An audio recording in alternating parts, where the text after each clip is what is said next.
So, forehand or backhand? Oh my god, wait, you started with the hardest one. What if the song was in Tagalog? Pwede mong titigan dahan-dahan, palapit kang pretang magsitagin ito matampi na parang tubig na panalo. Exposed. Billionaire Sheikh's $5 million Alex Eala obsession plus SEA Games rigged scandal tears Asia apart. What's up, Chatterbox family? Buckle up, because what I'm about to tell you today is absolutely mind-blowing. We're talking about a story so wild, so dramatically insane, that it sounds like someone threw a Hollywood script, a Dubai tourism commercial, and a sports corruption documentary into a blender and hit the chaos button. This isn't just sports news, people. This is a full-blown international incident involving private jets, billion-dollar birthday parties, accusations of cheating at the highest levels of Asian competition, and one fearless Filipino broadcaster who decided she'd had enough of the lies and called out an entire nation on live television. Are you ready? Because by the time we're done here, you're going to understand why the Philippine Tennis Federation held an emergency meeting in the dead of night, why social media across Southeast Asia is absolutely exploding right now, and why a 20-year-old tennis prodigy from Manila has become the most talked-about athlete in the region for reasons that go way beyond her incredible backhand. This is the story of Alexandra Eala, and trust me when I say you haven't heard anything yet. Let's paint the picture. Alex Eala isn't just any tennis player. At 20 years old, this young woman has already accomplished what most athletes only dream about in their entire careers. She's the first Filipino to win a Grand Slam title when she claimed the U.S. Open Junior Championship. She's climbed to number 52 in the world rankings, representing a nation that has historically struggled to break into the elite levels of international tennis. She's become a national treasure in the Philippines, the kind of athlete that makes an entire country stop what they're doing when she steps onto the court. Parents name their daughters after her. Young girls across Manila practice their serves dreaming of following in her footsteps. She is, without exaggeration, a living legend in her home country. But here's where our story takes its first jaw-dropping turn into absolutely uncharted territory. Because while millions of Filipinos worship Alex Eala, she's also caught the attention of someone whose wealth makes entire national budgets look like pocket change. Enter Sheikh Ahmed Al Maktoum, and yes, that's the Al Maktoum family, as in the ruling family of Dubai, as in oil money so vast that economists struggle to even calculate it accurately. This man doesn't just have money. He has the kind of wealth where if he wanted to buy a small island before breakfast, his accountant wouldn't even blink. Now you might be wondering, what does a Dubai billionaire possibly have in common with a Filipino tennis star? Well, here's the tea that's been spilling all over the internet for the past week. Sheikh Ahmed Al Maktoum is apparently obsessed with women's tennis, and specifically, completely and utterly fascinated by Alex Eala. We're not talking about casual fan appreciation here. Sources close to the Sheikh's inner circle have revealed that this man has been following Eala's career with an intensity that borders on encyclopedic knowledge. He watches every single one of her matches from his private theater in his Dubai palace. He can apparently recite her career statistics from memory. When she had her incredible run at the Australian Open earlier this year, fighting through qualifier rounds and stunning higher-ranked opponents, the Sheikh was glued to the screen for every moment. And according to whispers from those in the know, mysterious luxury gifts started arriving for Eala through her management team during that tournament. Gifts that were never posted on social media, never publicly acknowledged, but definitely sent from a certain billionaire admirer in the UAE. We're talking about designer items, high-end accessories, the kind of presents that cost more than most people's annual salary. But apparently, watching from afar and sending secret gifts wasn't enough anymore. Because when Sheikh Ahmed's 50th birthday was approaching, he decided he wanted something truly special to mark the milestone. He wanted the real deal. He wanted Alex Eala at his party. Hold on to your seats because here's where the numbers get absolutely insane. Multiple sources have confirmed that Sheikh Ahmed Al Maktoum paid a staggering $5 million to secure Alex Eala's attendance at his birthday celebration. $5 million. Let that sink in for just a moment. That's not a typo. That's not an exaggeration. That's the actual figure being reported.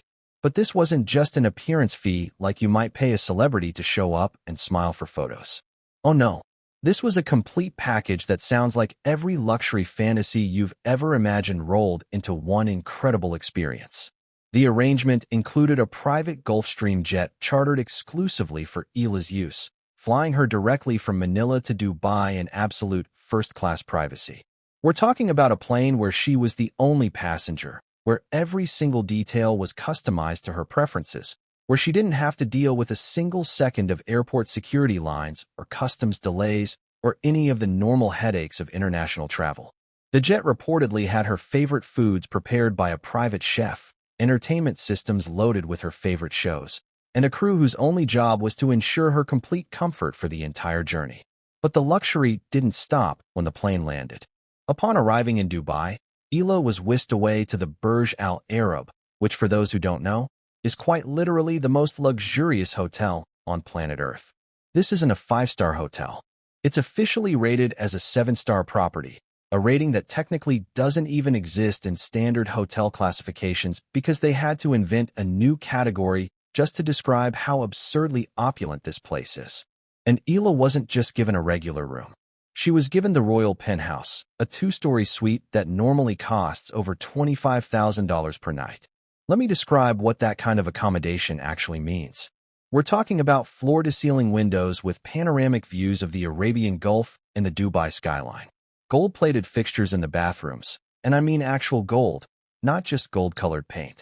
A private butler assigned exclusively to her, available 24 hours a day to fulfill any request no matter how elaborate. The suite came equipped with gold-plated iPads controlling everything from the lighting to the temperature to the entertainment systems. A private library, a cinema room, dining areas that could host formal dinners for dozens of guests. This is the kind of luxury that even most millionaires will never experience in their entire lives. All of this extravagance was in exchange for what seemed like a simple request. Eala was asked to attend the birthday party for approximately 2 hours, mingle with the VIP guests who were dying to meet the tennis sensation, pose for some photos, and share the honor of cutting the birthday cake alongside Sheikh Ahmed himself. On paper, it sounds straightforward, but what actually happened at that party has become the stuff of legend. The celebration itself was held at one of the Sheikh's private palaces, and the guest list read like a who's who of global power and influence.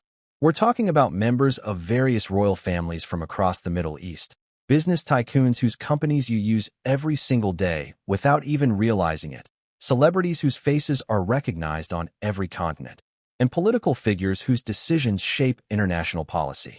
The venue was decorated with an opulence that defies description. Crystal chandeliers the size of small cars hung from the ceilings. Rare flowers flown in from around the world created arrangements that looked like living sculptures. The entertainment included world-famous performers who had been flown in specifically for this one night.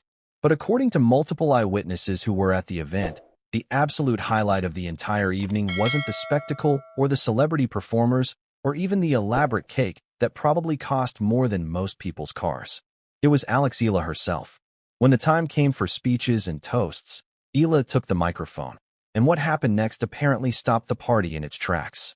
Sources describe a speech that was heartfelt, genuine, and so emotionally powerful that it created a moment of complete silence in a room full of people who are normally impossible to impress. Eala reportedly spoke about her journey as an athlete from a developing nation, about the challenges of competing on the stage when you don't have the massive infrastructure and funding that tennis powerhouses like the United States or European countries can provide. She talked about what it means to carry the hopes of an entire nation every time you step onto the court, about the pressure and the honor that comes with representing the Philippines. But more importantly, she spoke about the universal language of sportsmanship and excellence, about how athletic achievement transcends national boundaries and cultural differences. And then, in what witnesses describe as an incredibly poignant moment, she looked directly at Sheikh Ahmed Al Maktoum and thanked him, not just for the luxury and the incredible hospitality, but for believing in the potential of Asian athletes, for using his platform and resources to celebrate excellence regardless of where it comes from. She acknowledged that his attention and support meant something far bigger than just one birthday party. It was a statement that talent deserves recognition and celebration no matter what passport you hold. Multiple sources claim that Sheikh Ahmed, a man who has literally seen and experienced everything that money can possibly buy, who has been to countless elaborate events and heard thousands of speeches, was visibly moved to tears. In a room full of hardened business moguls and royalty, who normally maintain perfect composure, the billionaire was seen wiping his eyes, genuinely touched by this young athlete's words. It was supposed to be a perfect fairy tale moment, a Cinderella story where the talented young star gets to experience a night of magic before returning to her regular life. But as we all know from every fairy tale ever written, the clock eventually strikes midnight. And for Alexandra Eala, the reality she was flying back to was about to become exponentially more complicated and dramatically more hostile than anyone could have anticipated. While Eala was being celebrated in Dubai as a symbol of excellence and grace, the sports world back in Southeast Asia was preparing for the 33rd edition of the Southeast Asian Games, being hosted in Thailand. For those unfamiliar, the SEA Games are basically the Olympics of Southeast Asia, a massive multi-sport event held every 2 years where nations from the region compete across dozens of different athletic disciplines. It's supposed to be a celebration of regional cooperation, mutual respect, and healthy competition among neighboring countries. Eala was returning to represent the Philippines in tennis with an enormous weight on her shoulders. The Filipino tennis program hadn't won a women's singles gold medal at the SEA Games in 26 years. That's more than a quarter-century of disappointment, of coming close but never quite achieving the ultimate prize. And as the current number 52 ranked player in the world, and by far the highest-ranked athlete in the tournament, Eala was the overwhelming favorite. She wasn't just expected to win. She was expected to dominate. But what awaited her in Nonthaburi, Thailand, was something that nobody in the Philippine delegation could have fully prepared for. From the moment the tournament began, there were problems. The atmosphere was hostile in ways that went far beyond normal home court advantage. Filipino athletes competing in various sports started reporting concerning patterns, officiating decisions that seemed questionable at best and deliberately biased at worst. Technical issues with equipment that mysteriously only seemed to affect non-Thai competitors. Scheduling changes that appeared designed to disadvantage visiting athletes. In tennis specifically, the situation became increasingly problematic with each match. Eala was advancing through the draw as expected, but the path was being made unnecessarily difficult by what many observers were characterizing as suspicious officiating. Line calls that defied video evidence, with balls clearly landing out being called in when Thai players hit them, and balls that clearly caught the line being called out when Eala or other international competitors struck them. The pattern was consistent enough that it couldn't be dismissed as simple human error or coincidence. The controversy reached its absolute peak during the women's singles final, where Eala faced Thailand's Maninkaya Sawanki. Now on paper, this shouldn't have been a particularly competitive match. Eala's world ranking and recent performance history suggested she should win comfortably. But what transpired on that court in front of a hostile, overwhelmingly pro-Thailand crowd has sparked one of the biggest sports controversies in recent Southeast Asian history. Throughout the match, the officiating issues that had plagued the earlier rounds seemed to intensify. Critical points would swing on line calls that appeared to favor the home player. But beyond just the officiating, there were tactical disruptions that seemed designed to throw Eala off her rhythm. Sawanki took extended breaks between games, stopping play to change her insoles multiple times, taking bathroom breaks at strategic moments, using every available tactic to disrupt the flow whenever Eala was building momentum. These are technically within the rules, but the frequency and timing felt calculated, like psychological warfare rather than legitimate gamesmanship. Eala, who is normally the picture of composure on court, was visibly frustrated. She was seen pleading with the umpire, gesturing at marks on the clay where balls had clearly landed, asking for reviews that the chair umpire seemed reluctant to grant. Filipino fans watching back home were screaming at their televisions. Social media was exploding with accusations of bias, with frame-by-frame video analysis being shared proving that multiple crucial calls were objectively incorrect. Adding fuel to the fire were comments made by members of the Thai camp, specifically involving Sawanki and another Thai player, Thasapor Naklo, who had competed in earlier rounds. The exact nature of these comments has been somewhat disputed, but according to multiple Filipino sources, including some members of the media delegation, The statements were perceived as dismissive and disrespectful, not just toward Eala personally, but toward the Philippine tennis program and the integrity of the competition itself. This is where one of the most respected voices in Philippine journalism decided she had seen enough. Karen Davila is not someone who speaks carelessly or jumps to conclusions without evidence. She's a veteran broadcaster known for her measured approach and professional credibility. But in a broadcast segment that has since gone absolutely viral across Southeast Asia, racking up millions of views and shares, Davila threw diplomatic caution to the wind and unleashed a criticism that has become the rallying cry for Filipino sports fans and fair play advocates across the region. With barely controlled fury in her voice, Davila directly called out Maningkaya Sawanki and Thasapor Naklo by name, condemning what she characterized as unsportsmanlike conduct and the officiating anomalies that surrounded their matches. Her words hit like a thunderbolt. She declared that the SEA Games, an event founded on principles of friendship and mutual respect among neighboring nations, was being corrupted into something ugly and dishonest. She pointedly stated that when competitors resort to underhanded tactics and when officials allow bias to influence outcomes, it degrades everyone involved and damages the very foundation of what regional competition is supposed to represent. But the most powerful part of Davila's commentary was when she framed the issue in terms of regional solidarity and respect. She emphasized that all Southeast Asian nations are in this together, that they share common challenges and should be lifting each other up rather than tearing each other down. Her statement, delivered with genuine emotion, captured exactly what so many people were feeling. This wasn't just about one tennis match or one tournament. This was about whether the values of fair play and sportsmanship still meant anything, or whether winning at any cost, even through questionable means, had become acceptable. The response was immediate and overwhelming. Within hours, Davila's comments had been translated into multiple languages and were trending across social media platforms throughout Southeast Asia. Filipino expatriates around the world were sharing the clip. Sports commentators from other countries were weighing in with their own observations about officiating patterns they had noticed. The controversy had exploded far beyond just tennis or even just the SEA Games.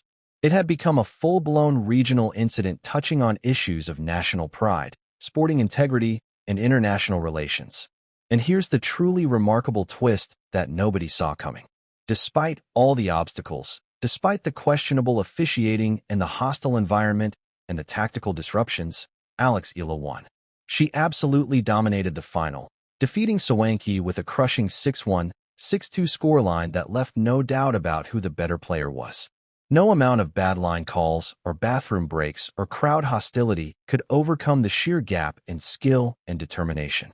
Eala secured the gold medal, ending that 26-year drought for the Philippines in spectacular fashion. But the victory, while celebrated enthusiastically back home, didn't resolve the larger controversy. In fact, in some ways it made things worse, because now there were questions about how much more dominant Eala's performance might have been without the obstacles, and whether other Filipino athletes who hadn't won might have been robbed of deserved medals by similar circumstances. This is where our story takes another dramatic turn into territory that could have serious long-term consequences for regional sports cooperation. Sources within the Philippine Sports Administration have confirmed that immediately following her victory, in what should have been a moment of pure celebration, Alex Eala placed an urgent call to officials at the Philippine Tennis Federation. This wasn't a call to celebrate her achievement. This was described as a warning call, a heads-up that something needed to be addressed immediately. According to these sources, Eala detailed incidents that didn't make it onto the television broadcasts. She described comments made off-microphone in the locker room area, hostile interactions with local organizers, and most concerning, what she characterized as a systematic pattern of favoritism that she had observed not just in her own matches, but across multiple courts throughout the tournament. She reportedly expressed genuine concern about the viability of fair competition in future events if these issues weren't formally addressed at the highest levels. This call triggered something unprecedented. The Philippine Tennis Federation, along with representatives from the broader Philippine Olympic Committee, convened an emergency meeting that reportedly went deep into the night. The participants included some of the most powerful figures in Philippine sports administration, legal advisors, and even some government officials with portfolios related to international sports relations. The agenda was explosive, determining whether to file a formal protest with the International Tennis Federation and the Southeast Asian Games Federation, documenting all the evidence of officiating bias, and deciding on potential consequences if the complaints weren't taken seriously. The details of what was decided in that meeting remain tightly guarded, but the implications are enormous. Sources close to the discussion have suggested that multiple options were on the table, ranging from official diplomatic complaints to the nuclear option of potentially boycotting future regional sporting events hosted under similar conditions. There's reportedly been discussion of demanding independent, international officials for all future SEA Games tennis competitions, rather than relying on regional officials who might be subject to home country pressure. Some insiders are even suggesting that video evidence has been compiled showing specific examples of officiating errors across multiple matches, not just Eala's, that demonstrate a pattern rather than isolated incidents. This evidence package is reportedly being prepared for submission to international sporting bodies, which could lead to sanctions against officials, required changes to how future tournaments are administered, or even the stripping of medals if violations are deemed severe enough. The ripple effects of this controversy are already being felt across the region. Thai sporting officials have reportedly gone into defensive mode, issuing statements defending the integrity of their officiating and accusing critics of being sore losers. Social media has become a battleground with hashtags supporting both sides, trending simultaneously.